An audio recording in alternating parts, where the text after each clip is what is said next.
शुक्लांबरधरं विष्णुं शशिवर्णं चतुर्भुजं प्रसन्नवदनं ध्यायेत् सर्वविघ्नोपशान्तये अखण्डं सच्चिदानन्दमवाङ्मनसगोचरम् आत्मानम आत्मानमखिलाधारमाश्रये अभीष्टसिद्धये।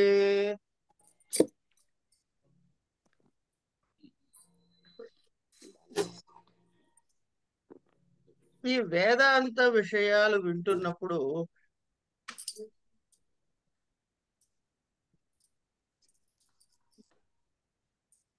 వేదాంతంలో ఉండే వస్తువు ఒకటే. ఏమిటది? ఆత్మ పదార్థం. దాన్ని తెలుసుకోవటము లేదా దాని అనుభవంలోకి తెచ్చుకోవటము ఇదే మొత్తం ప్రకరణంలో ఎక్కడైనా ఉండేది. కనుక ఇదేంటి ఇంతకుముందు విన్నట్టుందే అనిపించవచ్చు. ఇదేంటి మళ్ళీ ఇదే చెబుతున్నాడు, ఈ పుస్తకంలో వేరే ఏం కొత్తగా లేదా అని అనుమానం అనుకోవచ్చు. తెలుసుకోవడమే మన బాధ్యత. నిన్న వేదాంతం అంటే ఏమిటి అనే ఒక శబ్ద విచారాన్ని మాత్రం చేశాం. ఇవాళ దాని తర్వాతి భాగంలోకి వెళ్ళబోతున్నాం.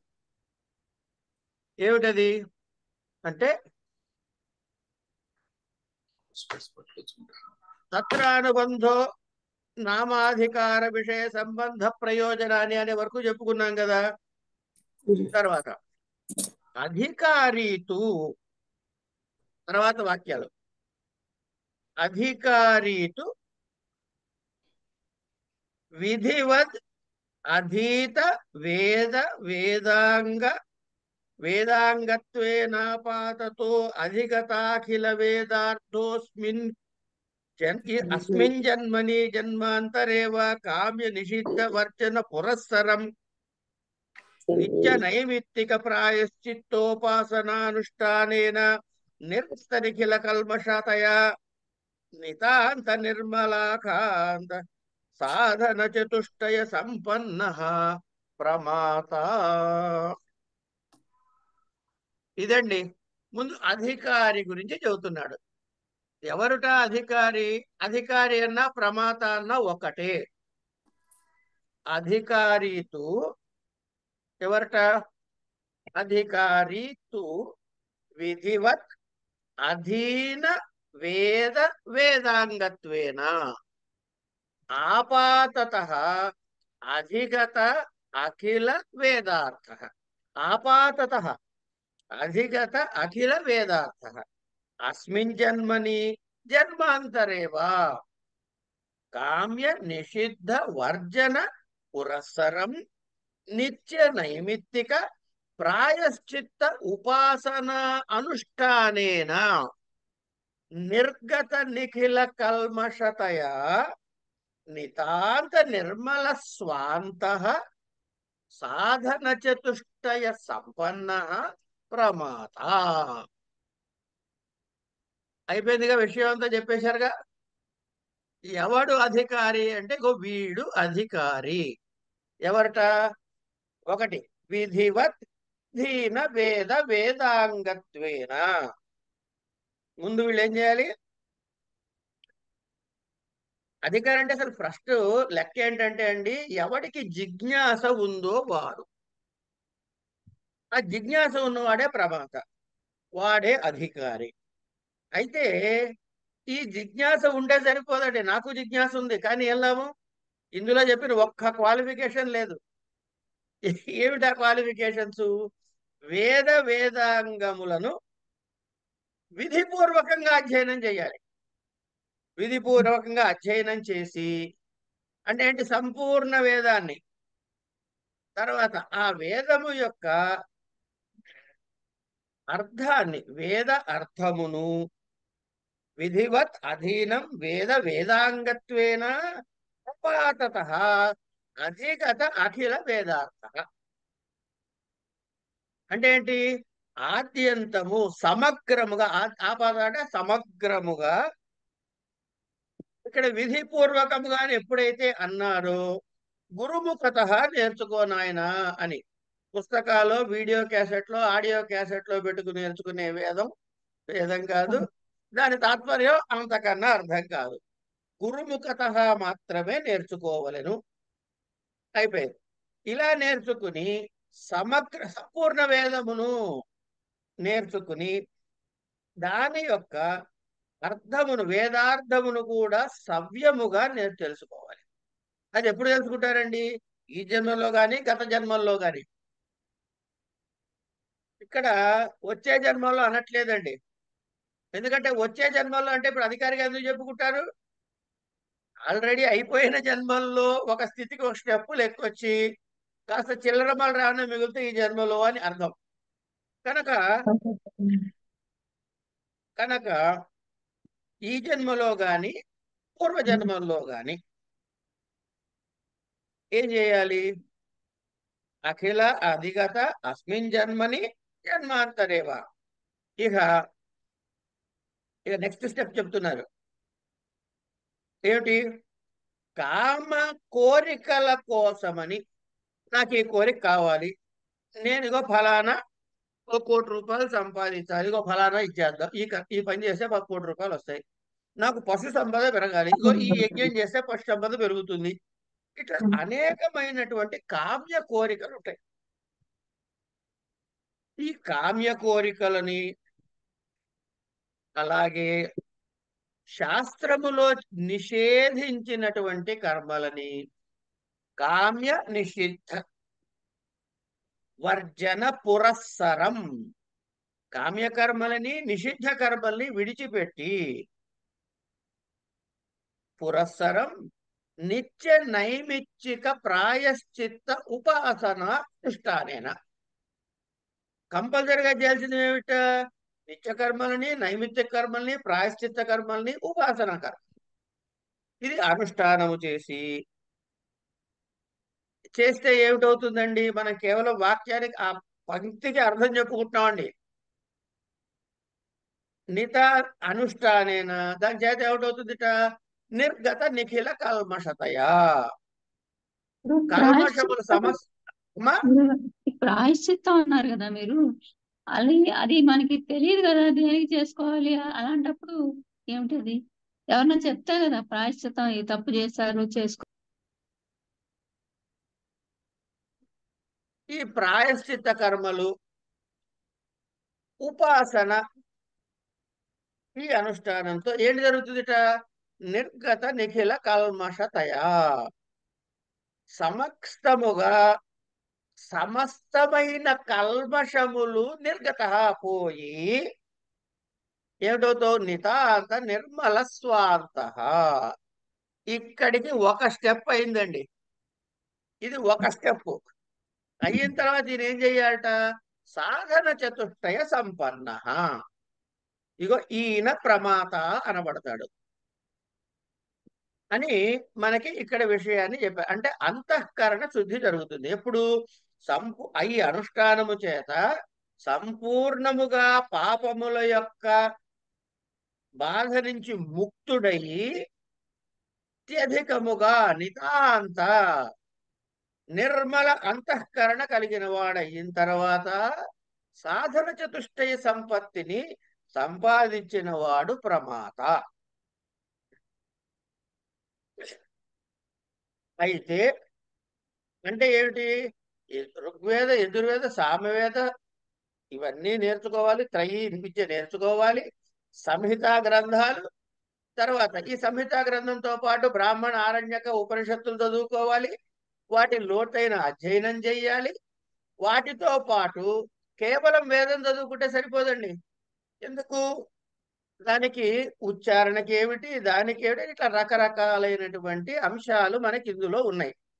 ఇవన్నీ కూడా మనకి తెలియాలి. అంటే ఇక్కడ మనకి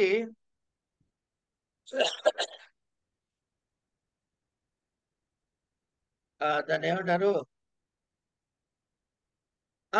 శిక్ష, వ్యాకరణము, కల్పము, నిరుక్తము, ఛందస్సు, జ్యోతిషము, ఈ షడంగాదులు కూడా నేర్చుకోవాలి. ఇవి కూడా తెలియాలి. కల్పం ఎందుకు? కర్మాచరణలో విధాలు తెలియటానికి సూత్రాలు ఉంటాయి అందులో. వ్యాకరణం ఎందుకు? సాధు శబ్దమా అసాధు శబ్దమా ఉచ్చరిస్తున్న తెలియటానికి కావాలి. నిరుక్తం ఎందుకు? కఠినమైన శబ్దాలకి వ్యుత్పత్తి వివరం కావాలి. ఛందస్సు ఎందుకు? పంక్తి దోషం లేకుండా చదవడానికి కావాలి. జ్యోతిషం ఎందుకు? ఏ కాలంలో ఈ విధించినటువంటి విషయాలు, నిత్య నైమిత్తిక విషయాలు ఏవి ఎప్పుడు చెయ్యాలో చెప్పేందుకు జ్యోతిషం తెలియాలి. ఇట్లా ఇవన్నీ కూడా తెలియాలి. తెలియాలి అని చెప్పి అంటే ఇవన్నీ గురుముఖత నేర్చుకోవాలి. ఏంటమ్మా శిక్ష కల్ప ఏమయ్యా అని అంటున్నారా? సార్ మాకు ఇక్కడ గణేష్ది వస్తుంది, తలుపేసేయమంటే నేను ఇది క్లోజ్ చేశాను అని చెప్తున్నాను. పర్లేదు, నాకేం ఖాళీలో వినపడలేదు. గణపతి నవరాత్రి మామూలే. చేస్తున్నారు, అవన్నీ వినిపిస్తున్నాయి, డిస్టర్బెన్స్ పర్వాలేదు. ఉందేమంటే సౌండ్ క్లోజ్ చేశానని చెప్తున్నాను. ఓకే. శిక్ష, వ్యాకరణము, కల్పము, నిరుక్తము, ఛందస్సు, జ్యోతిషము ఈ వేదాంగాల్ని కూడా గురుముఖత విధివత్తుగా నేర్చుకోవాలి. ఇప్పుడు ఏమిటవుతుంది? దీని వల్ల మనకి ఇది హృదయస్థం అయిన తర్వాత అప్పుడు ఏవేవైతే నిషిద్ధ కర్మలు చెప్పుకున్నాం కదా, నిషిద్ధ కర్మలు కామ్యకర్మలను విడిచిపెట్టి మిగతా నిత్య నైమిత్తిక కర్మల్ని జాగ్రత్తగా చెయ్యాలి. నిత్యకర్మ అంటే ఏమిటండి, నైమిత్తిక కర్మ అంటే ఏంటండి అనే విషయాన్ని మనం చెప్పుకోవాలి. నిత్యకర్మలు అంటే ఏ కర్మని చేయటము ద్వారా విశేషమైన పుణ్యం ఏమీ ప్రాప్తించదు, కానీ చేయకపోవటం ద్వారా ప్రత్యవాయువు కలుగుతుంది. కనుక చేస్తే లాభం లేదు. వాచ్మన్ డ్యూటీ చేయాలండి, రాత్రి నిద్రపోకూడదు అన్నది వాడికి వ్రతం. వాడు నిద్రపోకపోతే వాడిని ఎవడు మెచ్చుకోడు, నిద్రపోతే మాత్రం తంతారు పడేసి. ఈ నిత్యకర్మలు కూడా అట్లాంటివే. కనుక రకరకాల నిత్యకర్మలు మనకి, అవన్నీ కూడాను వరుసగా చెయ్యాలి. ఇది అయిన తర్వాత నైమిత్తిక కర్మలు అంటే ఏదో ఒక నిమిత్తముతో ఒక విశేషమైన, ఏమండి మా ఇంట్లో పిల్లాడు నాకు మనవడు పుట్టాడు, ఇగో బారసాలు చేస్తాము, ఇంకోటి ఏదో చేస్తాము. లేదు మేము ఫలానా కాశీయాత్ర చేసి వచ్చామండి, మేము బ్రాహ్మణ సమారాధన చేసుకుంటాము. ఏవో కారణాలు ఉంటాయి. ఇవన్నీ ఒక నిమిత్తాన్ని ఆధారంగా చేసుకునేటటువంటివి. ఏమండి అట్లా ఇప్పుడు ఒక కొడుకు పుట్టాడు, అప్పుడు ఏం చేస్తారు? ఆ పుత్రుడు పుట్టినందుకు గాను ఏదో జ్యోతిష్ట యజ్ఞమనో లేకపోతే ఇంకోటి ఏదో వాడికి ఏదో దోషం ఉంటే దానికి కావాల్సినటువంటి శాంతులు ఇవన్నీ చేస్తారు. ఇవన్నీ నైమిత్తిక కర్మంలోకి వస్తాయి. ఇక మనం తెలిసి తెలియక చేసే కొన్ని, అమ్మా సీత గారు వినండి, మనం తెలిసి తెలియక అజ్ఞానంతో గాని జ్ఞానంతో గాని కొన్ని పాపాలు మనం చేస్తాం, మనకి తెలుస్తుంది. ఆ పాపాలు, కొన్ని పాపాలు అయితే మీరు వద్దు నేను చేయదలుచుకోలేదు అన్నా చేసేస్తాం మనం. ఉదాహరణ, మన కాళ్ళ కింద పడి నడుస్తుంటే ఎన్ని జీవరాశులు తెచ్చుకోవట్లే. కనుక మనకి తెలిసి గాని తెలియక గాని అనేకమైనటువంటి పాపములు మన చేత చేయబడుతూ ఉంటాయి. వాటి ప్రక్షాళన కోసమని చెప్పినదే ప్రాయశ్చిత్త క్రియ. ఏదో చాంద్రాయణ వ్రతం అని, ఆ వ్రతం అని, ఈ వ్రతం అని అనేక వ్రతాలు ఉన్నాయి. ఇవన్నీ కూడాను ప్రాయశ్చిత్త కర్మల కిందకు వస్తాయి. ఇప్పుడు మనకి శాంతి కమలాకరణ పుస్తకం ఉంది. అందులో ప్రతి దోషానికి అందులో బోల్డ్ శాంతులు చెప్పారు. ఒకటి కాదు, రెండు కాదు. ఇప్పుడు నిజం చెప్పాలంటే ఇందాక మనం మాట్లాడుకున్నటువంటి షష్ఠి పూర్తి, తర్వాత 70 ఏళ్ళు వచ్చినప్పుడు సప్తతి పూర్తి, ఈ సహస్ర చంద్ర దర్శనం, ఇవన్నీ ఏంటి వేడుకలు కావు. ఇవన్నీ కూడాను ఉగ్రరథ శాంతి, భీమరథ శాంతి అని చెప్పి శాంతుల పేర్లు చెబుతారు వీటికి. ప్రపౌత్ర జనన శాంతి, ఇవన్నీ ఆ వరుసగా పేర్లు ఉన్నాయి వాటికి. ఇవన్నీ శాంతి ప్రక్రియలు. ఇట్లా సరే, ప్రాయశ్చిత్తాలు కొన్ని ఉంటాయి. ఇవన్నీ ఎట్లా చేయాలి? మనిషి వచ్చిన ప్రాయశ్చిత్తం ఏమిటో శాస్త్రంలో ఏది చెప్పారో అది ప్రాయశ్చిత్తం చేసుకోవాలి. అవి చేసుకోవాలంటే ముందు శాస్త్రం తెలియాలి, అందుకని అట్లా చెప్పారు. ఇది అయిన తర్వాత ఇక్కడికి ఏమైందంటే అండి, చేయకూడనివి చెయ్యకుండా ఏమన్నాడు, కామ్య నిషిద్ధ కర్మ వర్జన పురస్సరం, అది ముందు చేయాలి. అది వదిలిపెట్టి నిత్య నైమిత్తిక కర్మల యొక్క అనుష్ఠానము, ప్రాయశ్చిత్త కర్మల యొక్క అనుష్ఠానము, ఇంకోటి చెప్పారు ఉపాసన. ఉపాసన అంటే ఏమిటి అంటే, ఈ చరాచరమైనటువంటి సమస్త జగత్తు యొక్క, మనకి కనపడేటువంటిది కనపడని చరాచరము దృష్టాదృష్టములైన ఈ సమస్త జగత్తుకి ఆ పరమాత్మ యొక్క స్వరూపమే అని మన మనసుని, చిత్తమును ఏకాగ్రతగా నిలపటము, ఆ పరమాత్మ తత్వం మీద అత్యంతమైన ఆదరభావంతో ఉండటము, ఇగో దీనికి ఉపాసన అని పేరు పెట్టారు. అంటే ఇక్కడ ఈ సాధకుడు ఏం చేస్తున్నాడు అంటే, తను నమ్మినటువంటి ఒక దేవతామూర్తిని, మీరు పేరు ఏదైనా పెట్టుకోండి దానికి, శివుడు అనండి, విష్ణువు అనండి, ఇంకోటనండి, ఇంకోటనండి, ఇంకోటనండి, ఈ పెట్టుకున్నటువంటి ఈ సగుణ స్వరూపాన్ని ఆధారం చేస్తారు. ఇక్కడ నిర్గుణాన్ని కాదు, సగుణ రూపమైనటువంటి పరమాత్మని చిత్తమునందు నిలిపి చింతన ఆయన మీదే ఉంచి మనసు అటు ఇటు పరుగునెత్తకుండా ఆపి ఏకస్థము చేసి ఉంచుట అని. ఇది ఎలా చేయాలండి అంటే, మనకి ఛాందోగ్యంలో శాండిల్య మహర్షి చెప్పాడు ఈ విషయాన్ని. ఇది ఎట్లా చేయాలి అని విస్తారంగా చెప్పబడింది అక్కడ. అందుకని ఈ విద్యని శాండిల్య విద్య అన్నారు. కనుక ఇట్లాంటి శాండిల్య విద్య ఇత్యాదన్నీ కూడాను ఉపాసనా క్రమంలోకి వస్తాయి. నిత్య నైమిత్తికాలు ప్రాయశ్చిత్త ద్వారా ఏమిటవుతోంది మనకి ఫస్ట్ కలిగే లాభము, సరే కామ్యకర్మ నిషిద్ధ కర్మ వదిలేస్తే ముందు పాపం రావట్లే. నిత్య నైమిత్తిక ప్రాయశ్చిత్త కర్మల ద్వారా ఏమిటవుతోంది అంటే, మన బుద్ధి శుద్ధి అవుతోంది. బుద్ధి శుద్ధి అవడం ద్వారా చిత్తము ఉపాసనలో ఏకాగ్రతకి సాధించటానికి ఆనుకూల్యత ఏర్పడుతుంది. అంచేత ఈ చెప్పిన అంశాలన్నీ కూడా అనివార్యములు. అయిపోయింది. ఇక్కడికి వచ్చిన తర్వాత ఏం చెప్పారు మనకి అంటే, అయ్యా ఆ సరే, ఆ ఉపాసన అంటే అపరికర అని చెప్పారు కదా నిన్న. వస్తున్నాం, అక్కడికే వస్తున్నాం. ఇక్కడ అంటే అలాగా సార్, అట్లా కాదు. ఉపాసన అంటే అపరికరం, ఇప్పుడు కూడా అదే చెప్తా, నేను మాట మార్చను. ఎందుకంటే మా గురువులు అలా చెప్పేశారు కాబట్టి. మీరు ఇప్పుడు ఏం చేశారండి, సగుణోపాసన ఎట్లా చేశారు? మీ ఇంట్లో దేవతార్చన ఉంది, అభిషేకం చేయాలి, శివలింగం పెట్టారు, పూలు తెచ్చారు, పత్రి తెచ్చారు, గంధం తెచ్చారు, పంచామృతాలు తెచ్చారు, ఇవన్నీ తెస్తున్నారా సగుణోపాసనలో? చిత్తమునందు పరమాత్మ నిలిపి అక్కడే చేస్తున్నారు ఆరాధన అంతా. ఇప్పుడు మీకు పరికరాలు ఏమున్నాయి చేతిలో? ఏం సార్ రమణమూర్తి గారు? అవునండి. అంచేత అపరికరమే. సపరికరము అపరికరం రెండు కర్మలే. ఇప్పుడు చెప్పదలుచుకున్న పాయింట్ ఏంటంటే, ఇవన్నీ కర్మ విశేషాలు. దీనివల్ల జరిగింది ఏమిటాయి అంటే అంతఃకరణ శుద్ధి.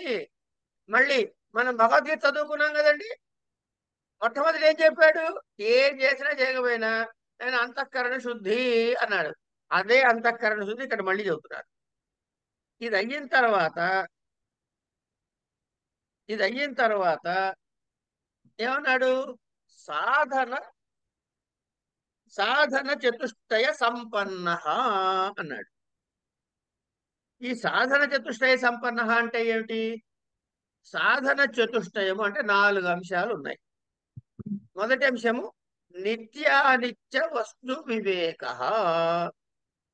ఈ ఒక్కటి తెలిస్తే మొత్తం మిగతావన్నీ లిస్టులో వచ్చేస్తాయండి. నిత్యానిత్య వస్తు వివేక. ఏది నిత్యము ఏది అనిత్యము, ఈ వివేకం కావాలి మనకి. ఇంకో మాట ఏం వాడాడు? వస్తువు అన్నాడు. వస్తువు యొక్క సిద్ధి ఎప్పుడు కలుగుతుంది అని చెప్పుకున్నాం మనము. లక్షణ ప్రమాణాభ్యాం వస్తు సిద్ధి. కనుక మనకు కనపడే ప్రతి వస్తువుని పట్టుకుని ఇది నిత్యమా అనిత్యమా అని ఒక పరీక్ష పెట్టాలి. నా సెల్ ఫోన్ ఉంది, 3 ఏళ్ల తర్వాత పని చేయదు, నిత్యమా అనిత్యమా? పుస్తకం ఉంది, చిరిగిపోతుంది, నిత్యమా అనిత్యమా? చొక్కా లాగులు ఉన్నాయి, చిరిగిపోతాయి, నిత్యమా అనిత్యమా? శరీరం ఉంది, పడిపోతుంది, నిత్యమా అనిత్యమా? తేలిపోయింది కదా ఇక్కడ వ్యవహారం. కనుక నిత్యానిత్య వస్తు వివేకములో ఏదైతే, ఇక్కడ దీనికి ఒక చిన్న విషయం చెబుతారండి, ఏదైతే కనపడుతుందో అది నశిస్తుంది అని యదృశ్యం తన్నస్యం అంటారు. కనుక ఇలా కనపడ్డ ప్రతి వస్తువుని మనం పరీక్షించుకుంటూ పోతే దృశ్యమానమైన సమస్తు కూడా అనిత్యములు అని తేలిపోతుంది మనకి. కనపడ్డ ప్రతిదీ నశ్యమే. ఎందుకు? కనపడ్డది అంటే అది పుట్టినది. సింపుల్. పుట్టినది. పుట్టినది అంటే జాయతే, వెంటనే ఏమిటవుతుంది? అస్థి. తర్వాత ఏమిటవుతుంది? వర్ధతే. తర్వాత ఏమవుతుంది? విపరిణమతే.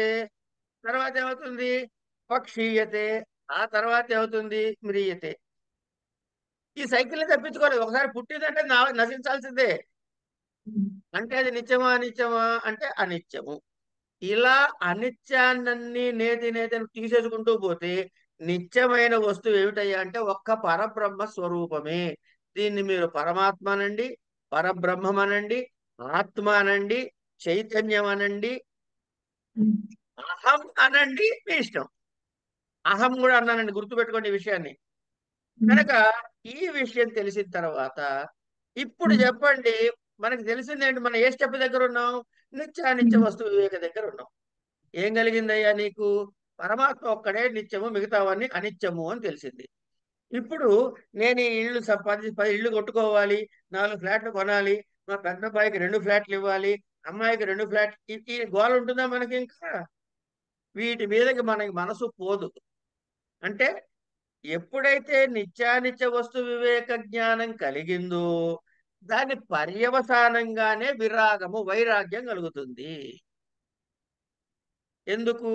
నేను చేసే ఈ కర్మల ద్వారా నాకు కలిగే లాభం ఏమిటయ్యా అంటే ఈ భోగాలు, ఈ విషయాలు ఇవన్నీ కూడాను నాకు శాశ్వతము కాదు. ఉదాహరణ అండి, వాడు ఎవడికో కాసేపు అదేదో కోన్ బరేగా కరేడు పట్టిలో ₹1,00,00,000 వచ్చింది అనుకోండి, మీరు కావాలంటే ఇది ప్రయత్నం చేసుకోవచ్చు ఎవరితోటైనా సరే. ఈ విషయాన్ని ₹1,00,00,000 వస్తుంది, మీరు వెళ్ళి అరే నీకు ₹1,00,00,000 వచ్చిందట కంగ్రాచులేషన్ చెప్పానుకోండి, ఎక్కడొచ్చింది అన్న 33 లక్షలు వాడు ట్యాక్స్ తీసుకున్నాడు అని ఏడుస్తాడు వాడు. 66 లక్షలు మిగిలింది కదరా ఫ్రీగా అంటే వాడికి అర్థమవుతుంది.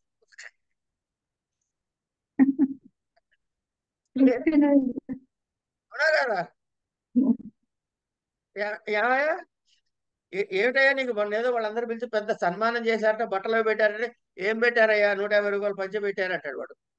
పెట్టింది సంతోషించాడా? వాడు సంతోషించాడు. పోని అన్నం తింటే బాగుంది, రుచిగా ఉంది, తెగ తిన్నాము, అజీర్తి పట్టుకుంటుంది అంటే విషయం ఏంటంటే మనము ప్రతి సుఖము అనుకునేది దుఃఖ పర్యవసాయి అనే జ్ఞానం కలుగుతుంది అనమాట. ఏదైనా అల్టిమేట్ గా అది వెళ్ళి దుఃఖములో పరిణమిస్తోంది. ఏదైనా కానివ్వండి, మీరు ఇది అది వద్దు. అబ్బా నాకు కొడుకు పుట్టాడండి ఏం చెప్పాడు, ఓ తెగ మురిసిపోతాడు. వాడు కొంచెం పెద్ద అయిన తర్వాత స్కూల్ ఫీజులు కనబడి నచ్చ చదువుని సరిగ్గా చదవకపోతే ఎక్కడి నుంచి వాడు తిట్టడం మొదలెడతాడు. కొంచెం వయసు వచ్చిన తర్వాత వాడు చూసుకోవడం మానేశాడు అనుకోండి, ఈ ఆ శబ్దజాలం వేరే ఉంటుంది. ఎక్కడో కొంతమంది కృష్ణ పరమాత్మ చెప్పినట్టు ఎక్కడో ఒక తోట ఇది ఎతతే అంటే చెప్తాడే, నన్ను ఎవరో ఒకడు కానీ స్మరించరయ్య అన్నట్లు ఎక్కడో కొంతమంది పుణ్యాత్ములకి పిల్లలు సవ్యంగా చూసుకునేవాడు దొరుకుతారు మనలాంటి వాళ్ళకి. మనం పుణ్యాత్ములని చెప్పేసుకుందాం శుభ్రంగా. కానీ లేనివాడు ఎంతమంది ఉన్నారు ప్రపంచంలో? ఓలేడు. మరి పుట్టినప్పుడు వారికి కలిగిన ఆనందం ఇప్పుడు కలుగుతుందా వాళ్ళకి? లేదు. ఏది తీసుకున్నా ఒక పరమాత్మ చింతన తప్ప అన్యము సమస్తము కూడా దుఃఖ పర్యవసాయి, దుఃఖములోనే పరిణమిస్తాయి. కనుక అది పట్టుకు వేలాడాలా వద్దని మన చింతన తర్వాత పక్కకి పెడతాం కాసేపు. ఒక పుణ్యం వచ్చిందండి, ఇవన్నీ కాసేపు పక్కకు పెడదాం. ఏమండి నువ్వు ఫలానా యజ్ఞం చెయ్యి, చేస్తే ఏమొచ్చిందండి? స్వర్గం వచ్చిందండి. ఓకే, ట్రావెల్ చేశాడు, ఎయిర్పోర్ట్ లోకి వెళ్ళాడు, ఆ ఫ్లైట్ ఏదో ఉంటుంది అది ఎక్కాడు, స్వర్గానికి వెళ్ళాడు. ఎంతకాలం ఉంటాడు? క్షీణే పుణ్యే పంచలోక విశంతి. కనుక పుణ్యం క్షీణించగానే మళ్ళీ వచ్చి జన్మ పడుతున్నాడు. ఇప్పుడు స్వర్గ సుఖాలు వీడికి ఉన్నాయా? కనుక అదృష్టమైనవి కూడా అనిత్యములే. అదృష్టమైనవి కూడా అనిత్యములే. ₹1,00,00,000 సంపాదించారు, పెట్రోల్ పోయించారు, ₹1000, మా ₹1,00,00,000 అప్పుడే ₹1000 తగ్గిపోయింది నేడుస్తాం ముందు. కోట్లో 1000 తగ్గినా బాధే, మనకి 100 తగ్గినా బాధే. కనుక ఈ వైరాగ్యం ఎందుకు ప్రాప్తిస్తుంది అంటే ఈ నిత్యానిత్య వస్తు వివేకం కలిగితేనే వైరాగ్య స్థితికి ప్రాప్తిస్తుంది. ఇది అయిన తర్వాత మూడవది, పేరుకి మూడవది కానీ అందులో 6 అంశాలు ఉన్నాయండి. క్షమాది షట్క సంపత్తి అంటాడు. మీరు ఈ శమాది షట్క సంపత్తిని జాగ్రత్తగా గమనించినట్లయితే ముందు దేని గురించి చెబుతున్నాడు అని చూద్దాం. శమము అంటే ఏమిటి అంటే, ఎవరు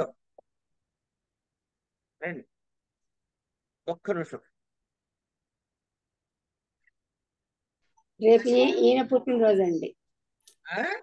రేపు వెంకటేశ్వరరావు గారి పుట్టినరోజు. ఓ శ్రీరామ. ఇప్పుడు ఇవాళే నమస్కారం వారికి, పెద్దవారికి. ఈ శమాది బా షట్క సంపత్తిలో మొట్టమొదటి ఏం చెబుతున్నారు? శమము అన్నారు. అంటే శమింపజేయటం.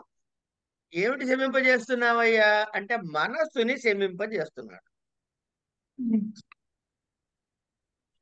ఏమండి అంటే అంతఃకరణాన్ని అటూ ఇటూ పోకుండా నిలుపుట, మనసుని నిలుపుట.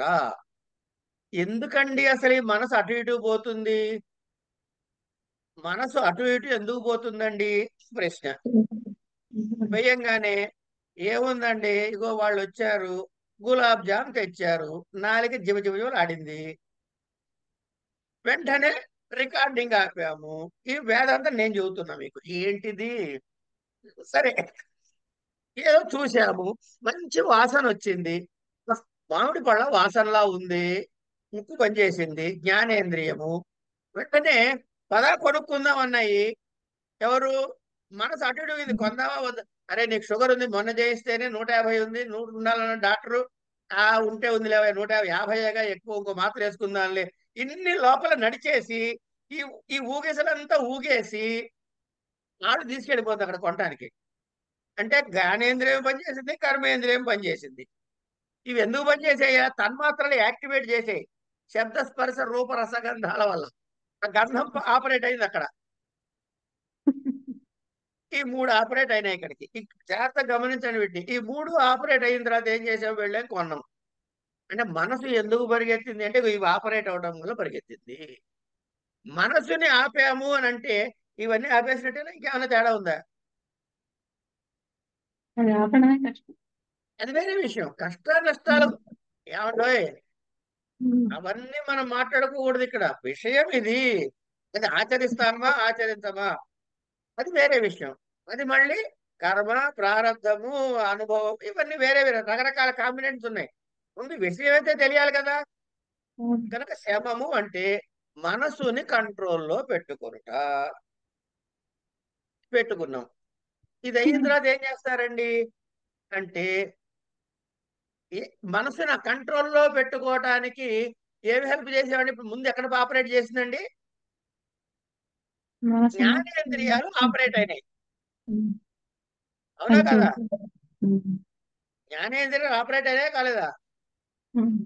అట్లాగే కర్మేంద్రియాలు ఆపరేట్ అయినాయి. కనుక ఈ ఇంద్రియాలని ఏం చేయమన్నాడు? తమహ అన్నాడు. దమము అంటే అణిచిపెట్టుట. అణిచిపెట్టుట అంటే ఏం చేయాలి మరి? మనం ఏమి పట్టుకోకూడదు, దాన్ని నొక్కి పెట్టుంచాలి. అది ఎప్పుడు మీరు నొక్కటం ఆపేస్తారో అప్పుడు మళ్ళీ ప్రకోపిస్తుంది. కనుక ఎలర్ట్ గా ఉండాలన్నమాట. ఆ దమం దగ్గర జిహ్వ అరిచింది అరవంగానే, జిహ్వ చెప్పంగానే చట్ మాట్లాడకుండా కూర్చో, నీకు ఇప్పుడు ఇవాళ మామిడి పండు పెట్టను అని చెప్పగలగడం మనకు అవసరం. కనుక దీనిని దమము అన్నాం. శమ దమాదులు అయిపోయినాయి. శమ దమాదులు అయిపోయిన తర్వాత ఏమిటండి ఉన్నది అంటే ఉపరతి.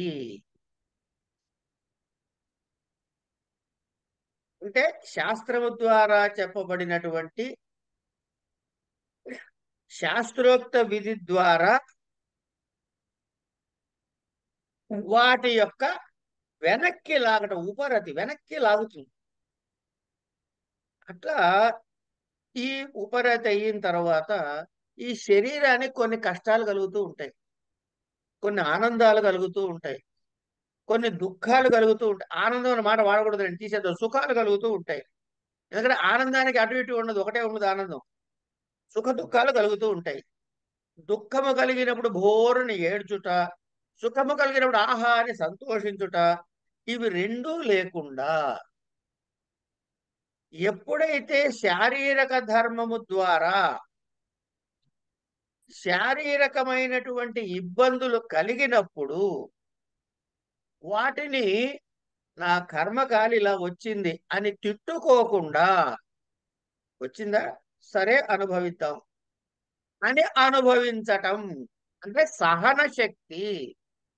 ఏది వచ్చినా సరే దానిని వ్యతిరేకించకుండా, సహించుకోకుండా హాయిగా సహన శక్తి కలగడం తితిక్ష. ఇలా మనసు వశనమైన తర్వాత బ్రహ్మ సాక్షాత్కారాన్ని పొందడం కోసమని శ్రవణ మనన నిధిధ్యాసల ద్వారా ఆ పరమాత్మ యొక్క తత్వముమైన మనస్సును ఏకీకృతము చేయడం సమాధి. ఇది ఎలా చేస్తావయ్యా, ఇవన్నీ ఎవడు చెబుతాడు నీకు అంటే గురువుల వాక్యములు, శాస్త్రీయ వచనముల మీద మనము శ్రద్ధ పెట్టాలి. ఇవి ఈ 6 కలిపి దీన్ని ఏమన్నారు, సమాధి షట్క సంపత్తి అన్నారు. ఈ సమాధి షట్క సంపత్తి మూడవది. ఈ మూడవది వచ్చిన తర్వాత ఏమిటి వస్తుంది మనకు అప్పుడు అంటే సాధన సంపత్తి కలిగిన తర్వాత ఇక మిగిలింది ఏం కలుగుతుంది మనకి? ప్రపంచంతో సంబంధం లేదు, అవన్నీ అబద్ధాలు అనిత్యాలని తెలిసిపోయినాయి. స్వర్గం అన్నామంటే అది టెంపరీ అకామిడేషనే, లౌకికమైన సుఖాలు టెంపరీ బెనిఫిట్సే. కనుక ఏం కావాలంటే నాకు మోక్షం కావాలి అనే కోరిక కలుగుతుంది. మోక్షం ఎందు ఇచ్చగలగటమే ముముక్షత్వము. ఆ ముముక్షత్వం ఎట్లా ఉండాలి? మళ్ళీ దీనిలో గ్రేడ్స్ ఉంటాయండి. ఇప్పుడు చిన్న ఉదాహరణ మనకి లౌకికంగా కనపడే చెప్పుకుందాం. ఒక ఎమ్మెల్యే గారు ఉన్నారు, ఆయన ఇప్పుడు 10 సార్లు అయ్యాడు, మన నియోజకవర్గాల నుంచి 10 సార్లు ఎమ్మెల్యే అయ్యాడు. ఏదో ఆవేశంలో నాలాంటి వాడిని ఎవరినో పిచ్చివాడిని ఎన్నుకున్నారు, నేను ఎమ్మెల్యే అయ్యా. వాడికున్న టాలెంట్, వాడికున్న క్యాలిబరు, వాడికున్న అవగాహన పాత్ర మీద నాకు ఉంటుందా? కొత్తగా వచ్చాను, కొత్త ఎమ్మెల్యేనే, కానీ పేరుకు మాత్రం నేను ఎమ్మెల్యే, వాడు ఎమ్మెల్యేనే. కానీ వాడి స్థాయి వేరు, నా స్థాయి వేరు. అలాగే ముముక్షత్వం అందరికీ కలుగుతుంది. ఎందుకు మీకు లేదు, నాకు లేదు, ప్రతి వాడికి ఉంటుంది. ఏమనుకోపోతే ఎల్కేజీ చదువుతున్న పిల్లలు కూడా ముముక్షత్వం మీద అబ్బా ఇవన్నీ ఎవరు చదువుతాడు రా నాయన, అంతకన్నా వైరాగ్యం ఏం కావాలండి? దానికి వైరాగ్యం రాలే. కనుక ఎంత తీవ్రంగా ఈ ముముక్షత్వం ఉన్నది అనేది ప్రధాన ఇక్కడ. అంటే ముముక్షత్వం అంటే ఆ స్టేజ్ లో భలే ఉంటుంది మోక్షత్వం. వాళ్ళకి వైరాగ్యం వస్తుంది. వాళ్ళు కూడా చూడండి, పుస్తకాలు ఇస్తే పక్కన పడేస్తారు. అంతకన్నా ఏమి శమధమాలు లేవు వాళ్ళకి, కానీ ఆ పేరుతో పిలవరు అంతే. మాకు తెలిసిన చిన్న అమ్మాయి ఉండేదండి, 4 ఏళ్ల అమ్మాయి, మా ఇంటి పక్కన. వాళ్ళ అమ్మ నాన్న ఆఫీస్కి వెళ్తుండేవాళ్ళు. ఆఫీస్లో అదైంది, ఆ పార్టీ అయింది, ఇచ్చారు, బాగా ఎంజాయ్ చేసాం, అది ఇదని.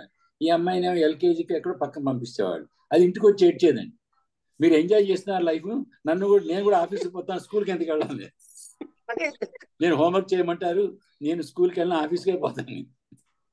ఇట్లా వాళ్ళకి వైరాగ్యం ఉందండి అందరి. అంటే ముముక్షత్వం అన్నది కేవలము నాలిక చివరి మాట మాత్రం కాదు అని చెప్పడం నా తాత్పర్యం. అది అనుభవంలోకి రావాలి, అది తీవ్రతరం కావాలి, తర్వాత తీవ్రతమం కావాలి. ఇగో అప్పుడు అది ముముక్షత్వం కింద లెక్క. తీవ్ర ముముక్షత్వమే ముముక్షత్వము. ఎందుకంటే మిగతా మళ్ళీ వెనక్కి జారే అవకాశాలు చాలా ఉన్నాయండి. ఇలాగా ఈ సాధన చతుష్టయ సంపత్తిని తెచ్చుకోవటము అనే విషయాన్ని మనకి పరిచయం చేశాడు. చేసిన తర్వాత నెక్స్ట్ ఏమంటున్నారు?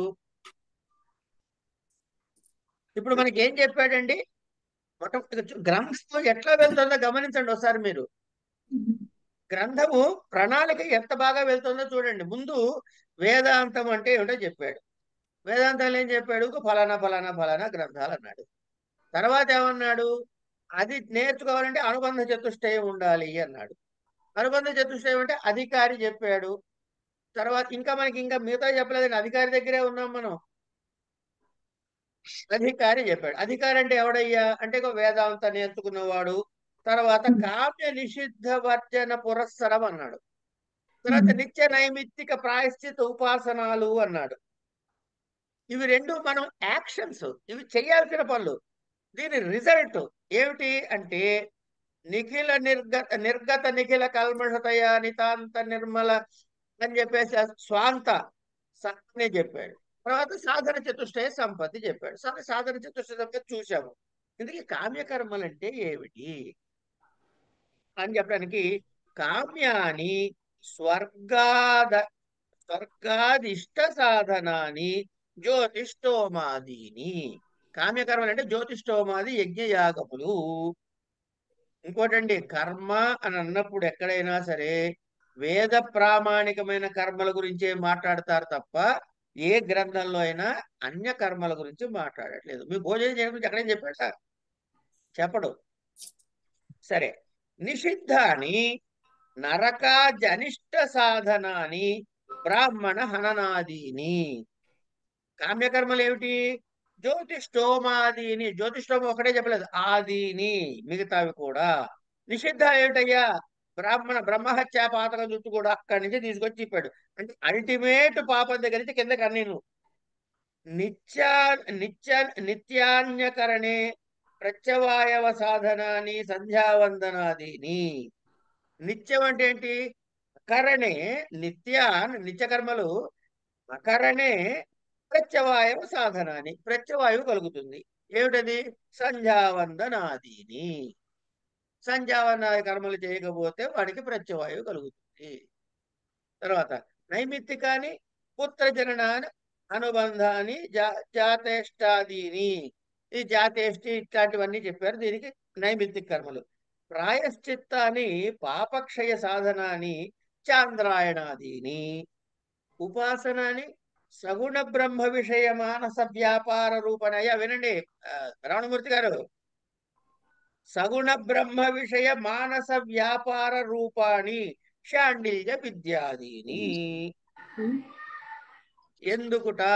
సరే, ఇది అర్థమైపోయింది కదా మనకి, మాటలు అర్థమైనాయి కాబట్టి దీని మీద మళ్ళీ ప్రత్యేకంగా చెప్పుకోవాల్సిన పని లేదు కనుక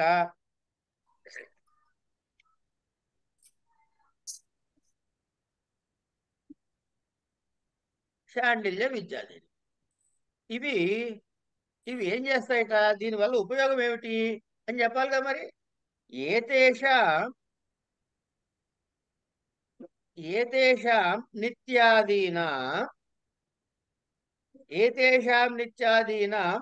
బుద్ధి శుద్ధి పరమం ప్రయోజనం. పరమమైన ప్రయోజనం బుద్ధి శుద్ధి అవటం. తమేతమాత్మానం వేదానువచనేన బ్రహ్మణ వివిధిషంతి యజ్ఞేన ఇత్యాది శృతే అని ఒక శృతి వాక్య ప్రమాణాన్ని మనకి ఇక్కడ చూపిస్తున్నారు. తపసా కల్మషం హంతి. తపస్సు చేత కల్మషము నశిస్తుంది. ఇత్యాది స్మృతేశ్చ. తపసా కల్మషం హంతి అనేది స్మృతి వాక్యము. ఇంతకుముందు చెప్పింది శృతి వాక్యము. శృతి స్మృతులలో చెప్పిన వాక్యాన్ని తీసుకున్నారు. ఇక ఉపాసన ఎందుకయ్యా? ఉపాసనాంతు చిత్తైకాగ్రత కోసము. నిత్య నైమిత్తికయోర్ ఉపాసనానాం ఉపాసనాంచ అవాంతర ఫలం పితృలోక సత్యలోక ప్రాప్తి. అవాంతర ఫలము, అవాంతర ఫలము అంటే ఇంటర్మీడియట్ బెనిఫిట్స్, మధ్య మధ్యలో కలిగే లాభాలు. ఏమిటది? ఈ ఉపాసనలు, సరే నిత్య నైమిత్తికాలు ఉపాసనలు చేసే దానిలో మీకు దేనికి అసలు దాని పరమ తాత్పర్యం ఏమిటి అంటే, పరమ తాత్పర్యము బుద్ధి శుద్ధి చేయటము. ఏతేషాం నిత్యాదీనాం బుద్ధిశుద్ధి పరమ ప్రయోజనం. కానీ ఈ చేయడం ద్వారా ఇంటర్మీడియట్ గా కొన్ని లాభాలు వస్తాయి. ఏమిటాయి అంటే పితృలోక సత్యలోక ప్రాప్తి అన్నారు.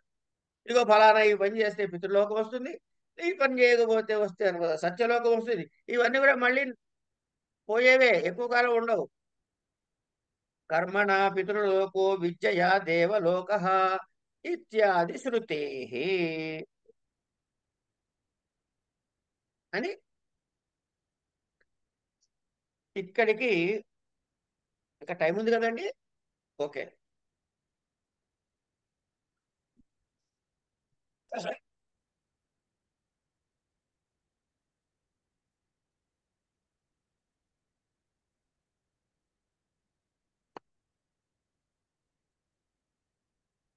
అంటే స్వర్గాది ఇష్ట సాధనాన్ని జ్యోతిష్టోమ ఆదిని ఇవన్నీ చెప్పుకున్నాం మనం, ప్రాయశ్చిత్తాలు వగర.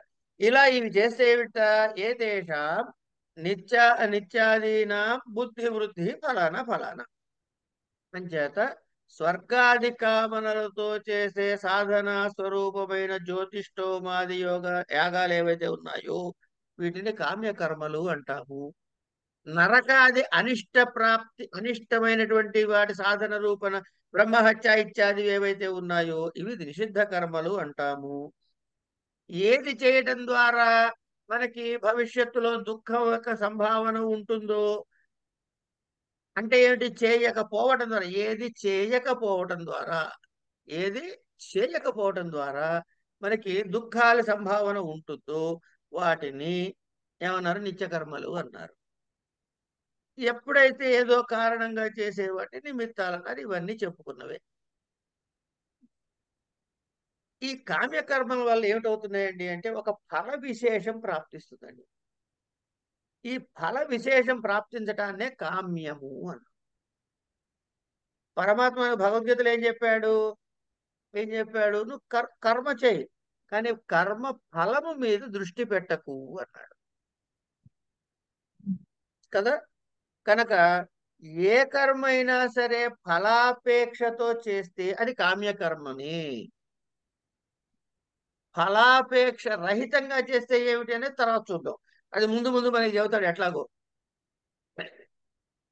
ఇట్లా ఈ నిషిద్ధ కర్మలు అంటే చెప్పుకున్నాం, నిత్య కర్మలు చెప్పుకున్నాం, నైమిత్తిక కర్మలు చెప్పుకున్నాం, ప్రాయశ్చిత్త కర్మలు చెప్పుకున్నాం, ఉపాసనా కర్మలు చెప్పుకున్నాం. ఇక వీటి ఏమిటి అంటే జ్యోతిష్ఠోమ యోగం అంటే ఏమిటి, వాటి వివరాలు మనకి ప్రస్తుతానికి అవసరం లేదు. ఇవి చెప్పారు అని తెలిస్తే మనకి చాలు. ఏవేవి చేయడం ద్వారా ఈ చాంద్రాయణ వ్రతం అన్నాడు. చాంద్రాయణ వ్రతం అంటే ఏమిటి అంటే మన ఇదేంటి ప్రాయశ్చిత్త కర్మలో చెప్పినవి. చాంద్రాయణ వ్రతం అంటే ఏమిటి అంటే ఏం లేదండి, మనము కాసేపు భోజనం చేస్తున్నాం. భోజనం చేసిన ఎట్లా తిన్నావయ్యా అంటే ముద్దలు చేసుకునే కదా తింటాం. అన్నం ముద్దలు చేసుకునే కదండి తింటాం. ఇవాళ తిథి ఏమిటి? పాడ్యమి. ఒక ముద్ద తిని మూసు కూర్చో. ఇవాళ తిథి ఏమిటి? విధియ. 2 ముద్దలు తిను. పౌర్ణమండి 15 ముద్దలు తిను. కృష్ణపక్ష చతుర్దశి పాడ్యం అండి 14. ఇట్లా అమావాస్య దగ్గరకు వచ్చేటికి 0. ఆ రోజు కోసం ఇట్లా శరీరాన్ని స్వాధీనపరచుకుంటున్నారండి వాళ్ళు. ఇది ఒక చిన్న విషయం కాదు, చెప్పుకోవడానికి ఆనందంగా అనిపిస్తుంది కానీ పెంచడం తగ్గించడం ద్వారా శరీరాన్ని మొత్తం తన అదుపులోకి తెచ్చుకుంటాం, మనసు అదుపులో చేస్తుంది. ఇవన్నీ ప్రాయశ్చిత్తాలు అనేవన్నీ కూడా మన దోషాలని పోగొట్టడానికే కదా. ఇది మనం ఇక్కడ చెప్పాలి. ఇదైన తర్వాత సాధనాన్ని నిత్యానిత్య వస్తు వివేక సాధనాన్ని నిత్యానిత్య వస్తు వివేహాముత్ర ఫలభోగత్యాగ విరాగ సమాధి షట్క సంపత్తి ముముక్షుత్వాని నిత్యానిత్య వస్తు వివేకస్తావత్ బ్రహ్మైవ నిత్యం వస్తు తతో అఖిలం అనిత్యమితి వివేచనం. ఇవన్నీ చెప్పుకున్నాం ఇప్పుడే మనం. దాని వాక్యం మూల పంక్తి మాత్రం చదువుతున్నా. ఐహికానాం స్రక్చందన వనిత విషయాది భోగానాం కర్మజన్య అనిత్యత్వాత్ ఆముష్మికానాం మధ్య మృతాది విషయ భోగానాం అనిత్యతయా తేభ్యో నితరాం విరక్తిరిహాముత్ర ఫలభోగ విరాగః శమాదయస్తు శమదమోపరతి తితిక్షా సమాధాన శ్రద్ధాఖ్యాః శమాస్తావత్ శ్రవణాది వ్యతిరిక్త విషయేభ్యో మనసో నిగ్రహః తమో బాహ్యేంద్రియాణాం తద్వ్యతిరిక్త విషయేభ్యో నివర్తనం నివర్తితానామేతేషాం తద్వ్యతిరిక్త విషయేభ్యః ఉపరతిః తవ విహితానాం కర్మాణం విధినా పరిత్యాగః. విధివత్తుగా చెప్పినటువంటిది విహిత కర్మల్ని త్యజించుట. తితిక్ష శీతోష్ణాది ద్వంద్వ సహిష్ణుత నిగృహీతస్య మనసః శ్రవణాదౌ తదనుగుణ విషయే చ సమాధిః సమాధానం. గురూపదిష్ట వేదాంత వాక్యేషు విశ్వాసః శ్రద్ధా ముముక్షత్వం మోక్షేచ్ఛ. ఇవన్నీ వస్తే ఆయన ఎవడయ్యా అంటే ఏవం భూతః ప్రమాతాధికారి శాంతో దాంతో ఇది శృతేః ఇత్యాది శృతేః చెప్పారు. ఇక్కడికి ప్రమాత లక్షణాన్ని మనం చెప్పుకున్నామండి ఇవాళ. ఇంకా చెప్పుకోవాల్సిన వాళ్ళు చాలా వాళ్ళు ఉన్నారు. అనుబంధ చతుష్టయంలో అధికారి అనేది చాలా ముఖ్యమైన విషయం అని చెప్పేసుకున్నాం. తర్వాత విషయము సంబంధం అవన్నీ గబగబానే అయిపోతాయి. అవి రేపు ఉందిగా మన క్లాసు, రేపు చెప్పుకుంటాం. బుధ గురు శుక్ర రేపు ఉందిగా, రేపు ఉందా లేదండి? ఉంది సార్, ఉంది. కానీ మనం అందరం మరి అధికారి కింద వస్తామా? అర్థమైపోయింది కదా. మొట్టమొదటిదే వేద వేదాంగాలని చదవాలంటే అక్కడే మైనస్ అయిపోతాం కదండి. ఏం పర్లేదండి, మనం ఏం చేద్దాం అంటే బ్రహ్మాజీ శర్మ గారు చొక్కా పడుకుని ముందుకు వెళ్ళిపోదాం. ఆయన ఉన్నారుగా మనకి వేద పండితులు. ఆడ మగ అందరూ చేయాల్సిన మీరు మమ్మల్ని తీసుకొచ్చేస్తారు గురువు గారు, మీరు మమ్మల్ని తీసుకొస్తారండి. అవే వస్తాయండి, వాడి అనుగ్రహం ఉంటే అరక్షణంలో వస్తాయండి ఇవన్నీ. పరమాత్మ అనుగ్రహం ఉంటే ఇవన్నీ 10 నిమిషాలు కూడా పట్టదు వాటికి. ఇక్కడ ఒకటి ఉంది సార్, దీంట్లో విదురాదులకి మరి ఏమి చదవకుండానే వచ్చాయి కదా అని ఒక తాత్పర్యం ఉంది సార్ దీంట్లో పుస్తకంలో. వాళ్ళు ఆల్రెడీ కిందటి జన్మలోనే అన్ని చేశారు అని చేసిన వాళ్ళకి ఇప్పుడు మళ్ళీ అది స్టార్టింగ్ కింద వస్తుంది.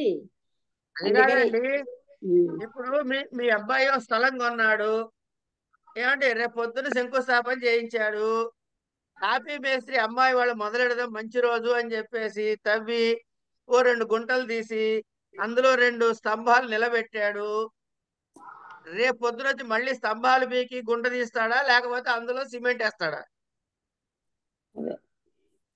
కనుక అందుకే ముందే మనకి చెప్పారు, ఇహ జన్మనివా జన్మాంతరేవా అంచేత గత జన్మ. అందుకే చూడండి, మీకు పోతన భాగవతంలో పద్యం ఉంటుంది, ఏ గత జన్మంబులనేమి నోచితిమో అనే పద్యం ఉంటుంది చూడండి. ఆ పద్యం అవునండి ఎంత అద్భుతంగా అంటే వీడికి ప్రాప్తి ఈ అదృష్టము కృష్ణుడితో ఉండటం అనే అదృష్టం ఎందుకు కలిగింది? గత జన్మంబులకు ఏం చేశాడు, ఏ భూములను దొక్కానో, ఎక్కడికి వెళ్ళానో, ఏ మహాత్ములు ఇవన్నీ వరుసగా చేస్తారు. అంటే ఇవన్నీ మనకి పుణ్యకార్యములు, మనకి కావలసినటువంటి వేదాంత జ్ఞానం ముముక్షత్వం కలిగే వైపుకి మార్గదర్శనం చేసేటటువంటివి. అందుకే ఆఖరి నేను చెప్పారు శ్రద్ధ దగ్గర శాస్త్రము గురువు చెప్పిన మాటల యందు విశ్వాసము అన్నారు. గురువు అంటే ప్రతివాడు గురువు కాదు, ముందు గుర్తుపెట్టుకోండి ఈ విషయం. ఆత్మజ్ఞానాన్ని చెప్పేవాడు మాత్రమే గురువు, ప్రతివాడు గురువు కాదు. మహా అయితే ఉపాధ్యాయుడు అవుతాడు అంతే. కనుక ఆ గురు శబ్దాన్ని మనం కిందకి లాగద్దు. అది ఇక్కడికి ఇవాళకి ఆపుకుందామండి.